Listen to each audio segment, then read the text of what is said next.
Good evening, gentlemen. I'm back with another small talk of mine with you all. But today I'm going to talk on something which has gripped the world, and that is the demise of American power. And it's been brought about by one country, one nation, one leader, and that is President Xi of China. You know what was happening all the time. America lost the war in Vietnam, fair enough. They couldn't win in Korea, fair enough. They bungled everything in Iraq, fair enough. They lost in Afghanistan, fair enough, but they were not displaced as the number one global influencer. They were a military power and they still had tremendous influence all over the world. But two incidents now have brought American prestige down to the nadir. Now let's discuss what it is. The first and the foremost thing, the Americans were playing the Arabs against each other in the Middle East.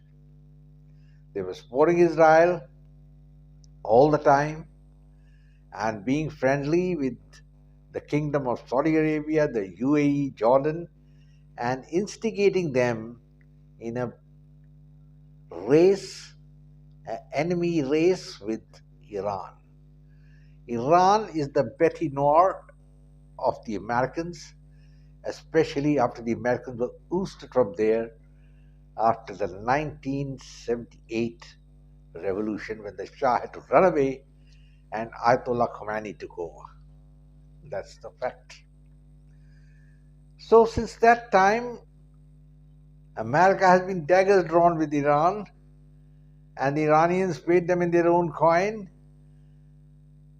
They captured, or rather took as hostage, a lot of Americans who were part of the American embassy and distributed them in the various jails in America, in Iran, and they were not released in America had given a very hefty sum of money running into millions of dollars. Now, these are the facts of history. So America had an axe to grind in the Middle East.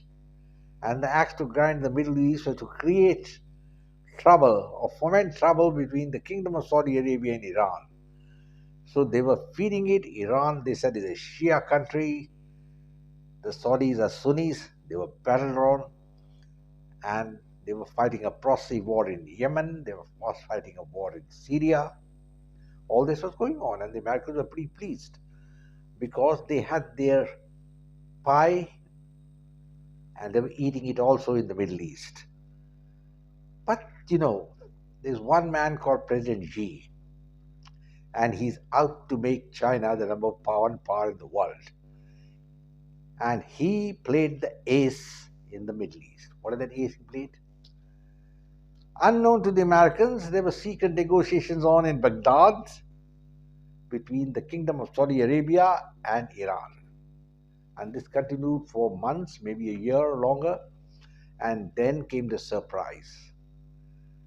Iran and the Kingdom of Saudi Arabia decided to bury the hatchet, establish diplomatic relations which had been ruptured 7 years back. And the Americans didn't know a thing about it. In one moment, the Americans lost all their influence in the Middle East.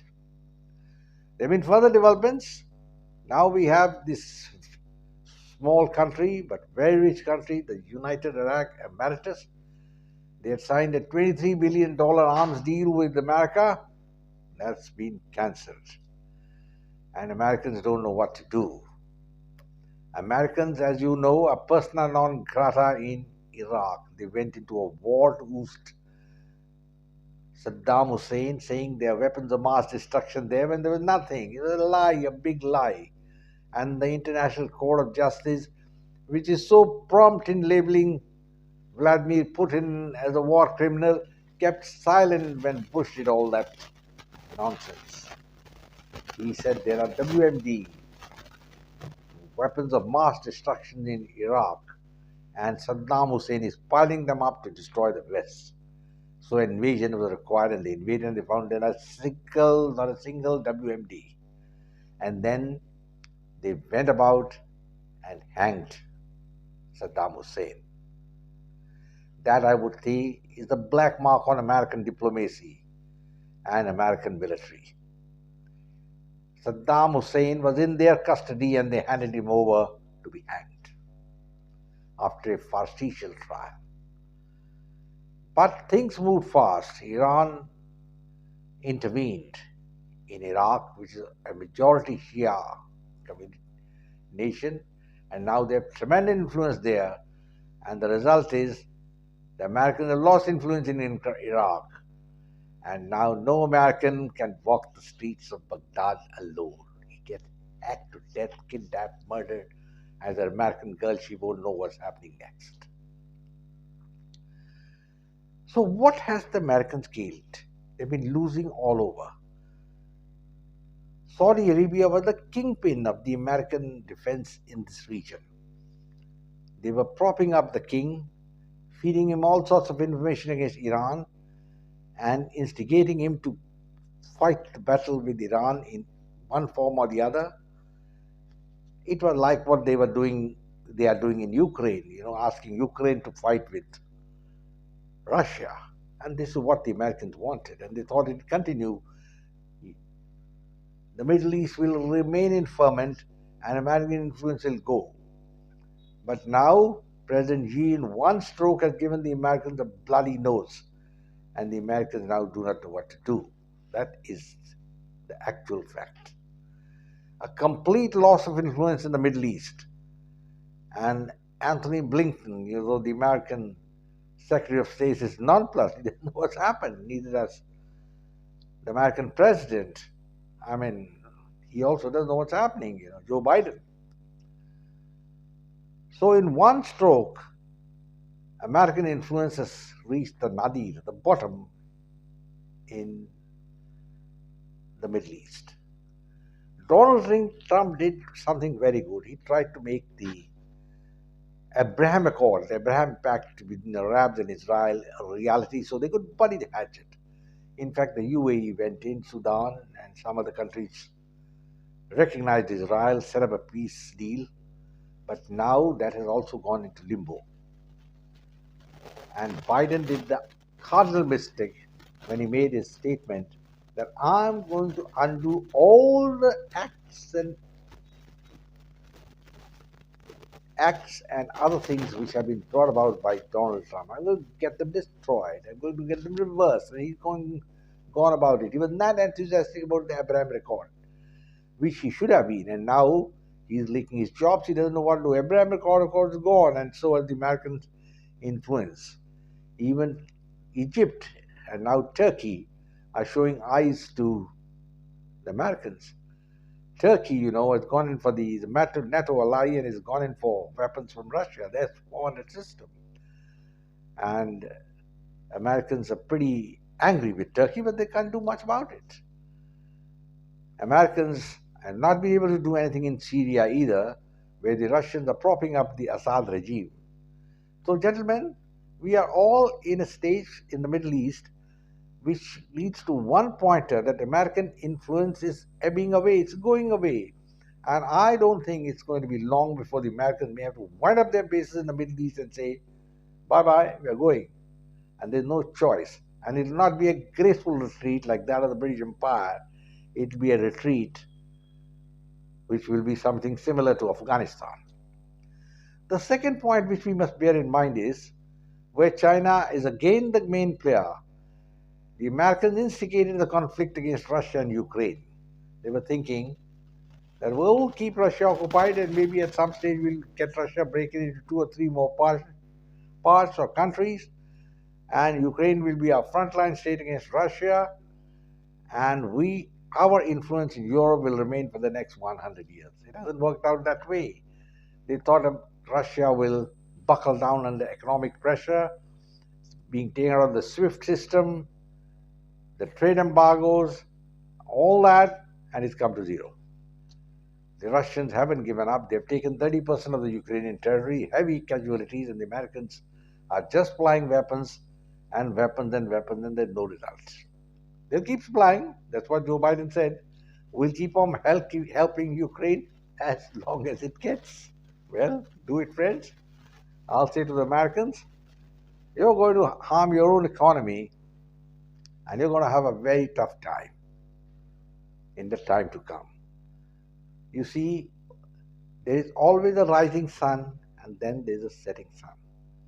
There was a time when the sun never set in the British Empire and then suddenly it set, and but the British went away gracefully and the Americans are not going to go away gracefully. So there are two incidences which have pulled America down completely, which the other wars, whether Afghanistan or Korea, did not have that effect. And in this, it is the Middle East and China's trump card in getting a detente done between Iran and Saudi Arabia and Ukraine, where the Russians haven't listened. They have been backed by China. That's the crucial factor of the whole issue, and to an extent by India. Now you come also, the Americans are at the wits' end as far as Korea is concerned. North Korea in particular. Kim is playing a deadly game, and the Koreans are cock a hoop. He's gone in and celebrated his reign, with an underwater torpedo. I don't know how far it's true or not, but he's developing weapons, and these weapons basically are meant for America. And Americans should be worried because Japan is an old nation unable to fight. And I wonder how long the Americans are going to hold on to Taiwan. A clash with China in the South China Sea is imminent. And it's going to be Armageddon, or maybe it won't, because the Americans may just throw the towel and go away, as they've always done. They threw the towel and went away in Afghanistan. They did the same thing in Vietnam. They've done the same thing in Iraq. They're happy not to go to Iraq now. They're not even happy in Libya, where they are marked men, and they had helped remove Gaddafi. American policy has always been democracy at home and dictatorship and totalitarianism abroad. So you can't match the two. But now the Americans are going to have a very tough time to say, and I don't see American power continuing for the next decade. Sooner than that, either there is a military clash or America will slowly ebb away and become one of the lost empires of world history. Let's see, gentlemen, what happens. This is just a small video. I've given you my idea. The Americans are at their wits' end. They are losing. And the Chinese are cock a hoop. I hope something happens for the betterment of everybody. I close now, gentlemen, and say, Jai Hind. Glory to India. Do subscribe to my channel. Share it with your friends. Like it. And come back for more videos. I close now and say bye-bye and God bless. Thank you.